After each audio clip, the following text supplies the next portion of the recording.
कहानी की शुरुआत में हम हमारे सीरीज के मेन प्रोटैगनिस्ट हारुतो को देखते हैं, जो कि अपना घर ट्रांसफ़र कर रहा होता है और तभी उसकी बचपन की दोस्त आयशी वहां आ जाती है और उससे कहती है क्या तुम मुझे छोड़ के जा रहे हो। तो हारुतो उसका हाथ पकड़ के उसे दिलासा देते हुए कहता है कि हम बड़े होकर ज़रूर से मिलेंगे आयशी।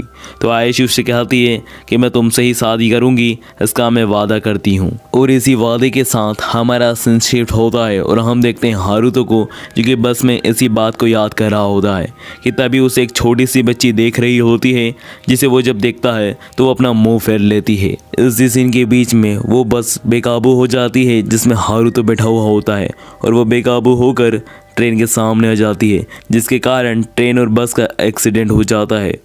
और तभी हारुतो के ब्रेन में कोई हलचल होती है और उसकी बचपन से लेकर अभी तक की सारी यादें किसी और ही वर्ल्ड में और किसी और की बॉडी में ही रीइंकार्नेट हो रही होती है। मतलब एक शरीर में दो लोगों की पर्सनालिटी।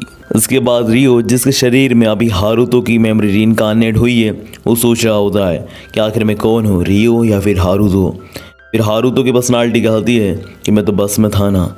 उसके बाद रियो सोच रहा होता है कि मैं बुखार के कारण पागल हो चुका हूँ। और तभी रियो के पास कुछ लोग आते हैं और वो कहते हैं ओह तुम जिंदा हो, मुझे लगा था कि तुम बुखार के कारण मर जाओगे। यह कहने के बाद वो लोग खाना खाने लगते हैं क्योंकि दोपहर का समय हो चुका था। उसके बाद वो लोग खाना खा ही रहे होते हैं, तभी रियो मन में सोचता है कि या मुझे खाना देंगी क्योंकि मैंने पिछले 3 दिनों से कुछ भी नहीं खाया है। रियो ये सब सोच ही रहा होता है कि उन पर्सन में से एक पर्सन कहता है कि हे रियो। तो रियो मन में कहता है कि क्या ये मुझे खाना देने वाले हैं। तभी उन पर्सन में से वो पर्सन जिसने रियो कहा था वो कहता है कि तुम्हें देखकर हमारा खाना अंदर नहीं जा रहा है, जाकर नहा कर आओ, तुम में से बहुत बदबू आ रही है। इसके बाद रियो बाहर आता है और सोच रहा होता है कि आखिर मैं कौन हूँ। तो हारुतो की पर्सनालिटी कहती है कि मैं तो मर चुका था ना, मैं किस लड़के के अंदर हूँ। तो फिर रियो की पर्सनालिटी के अंदर फ्लैशबैक आता है और वो सोचता है कि मैं मेरी माँ से पूछ रहा था कि मेरे बाल काले क्यों हैं, तब उन्होंने बताया था कि मैं अपने पापा पे गया हूँ। उसके बाद रियो को याद आता है कि उसकी माँ का किसी ने कत्ल कर दिया था। इसके बाद रियो का फ्लैशबैक एंड होता है और रियो कहता है कि मेरी माँ को जिसने इतनी पहरी में से मारा था, मुझे उससे बदला लेना है और साथ ही में मुझे अपने माँ और बाप के ख़ानदान के बारे में और भी बहुत कुछ जानना है। और उसी वक्त हम देखते हैं कि रियो को कुछ लड़कियां बुला रही थी। उन लड़कियों में से एक लड़की जिसका नाम शीलिया होता है, वो अपना इंट्रोडक्शन देते हुए कहती है कि तुमने यहाँ एक लड़की को देखा जिसने हमारे जैसे कपड़े पहन रखे थे, उसका बालों का कलर पर्पल है। तो रियो इस बात से मना करता है। यह सुनकर वो लड़की जिसका नाम शीलिया होता है वो रियो को पैसे देती है क्योंकि ये इन्फॉर्मेशन उसने दी है। उसके बाद वो लड़की जिसका नाम शीलिया होता है वो अपना मैजिकल ओरा यूज़ करती है, जिसकी मदद से बाकी लड़कियों का भी ओरा एक्टिवेट हो जाता है। और तब हम देखते हैं कि रियो के ऊपर भी ये ओरा दिखाई दे रहा है, मतलब रियो के अंदर भी मैजिकल पावर्स हैं। पर ये ओरा वो लड़की रियो के अंदर नहीं देख पा रही थी क्योंकि रियो का ओरा बियॉन्ड लेवल का था। फिर वो लड़कियां वहाँ से चल जाती हैं और रियो उन पैसों को कपड़े में अपने गले में बांध कर घर आ जाता है। इसके बाद रियो जैसे ही घर के अंदर आता है कि हम देखते हैं कि रियो के ऊपर कोई एक आदमी चाकू से जानलेवा हमला करता है, पर वो चाकू का हमला सीधा रियो के गले में बंधे हुए उन चांदी के सिक्के में लग जाता है, जिसकी वजह से रियो बाल बच जाता है। पर वो व्यक्ति उसके ऊपर फिर से हमले करने की कोशिश करता है। फिर रियो को उस व्यक्ति के पीछे एक स्पिरिचुअल एनर्जी दिखती है जो कि एक लड़की के फॉर्म में होती है। और ये स्पिरिचुअल एनर्जी क्या है ये आपको आने वाले एपिसोड में पता चलेगा। सो गाइस, इसके बाद वो स्पिरिचुअल एनर्जी रियो से कहती है कि क्या अगर तुम्हें जीना है तो तुम्हें मेरी शक्ति इस्तेमाल करनी होगी। इसके बाद रियो के आसपास एक ओरा आने लगता है। फिर रियो का वो ओरा पूरे शरीर में छा जाता है और ये ओरा पिछले बार से ज़्यादा पावरफुल लग रहा था। इसके बाद ये ओरा की पावर और हारुतो की मेमोरी में कराटे स्किल्स होने की वजह से रियो बहुत ज़्यादा पावरफुल हो जाता है और वो उस बंदे पर हमला करने लगता है।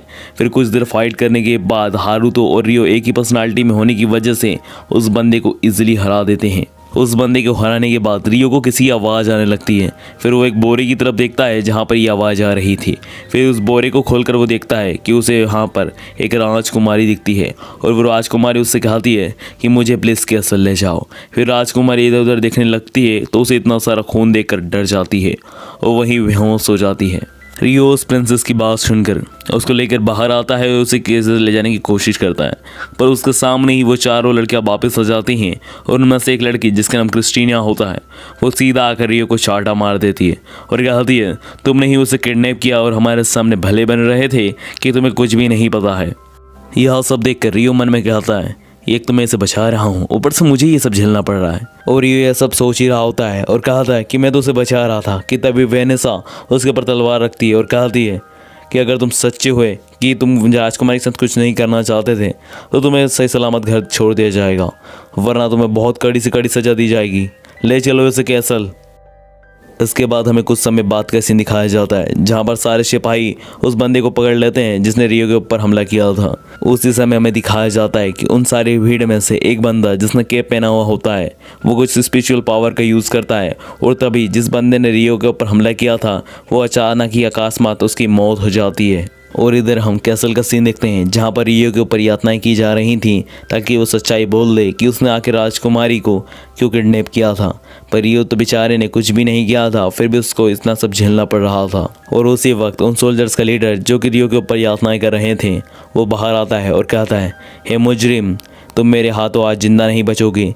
जल्दी से जल्दी सच्चाई बता दो कि आखिर तुमने क्या किया है राजकुमारी के साथ और क्या करना चाहते थे। तो रियो बेचारा तो कुछ जानता ही नहीं था। रियो के कुछ न कहने के कारणवश वो लीडर गुस्सा हो जाता है और वो न्यूक्लियर स्प्लेंडर से रियो को यातनाएं देने लगता है।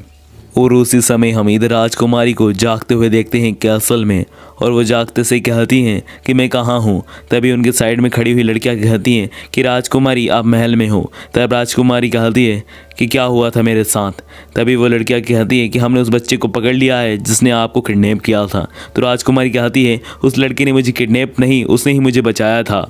यह सुनकर वो लड़कियां सीधा जाती हैं उस लीडर के पास ताकि वो उस लड़के को बचा सके, क्योंकि वो जिस प्रकार की यातनाएं झेल रहा था इस हिसाब से वो ज़्यादा समय तक जिंदा नहीं रह पाएगा।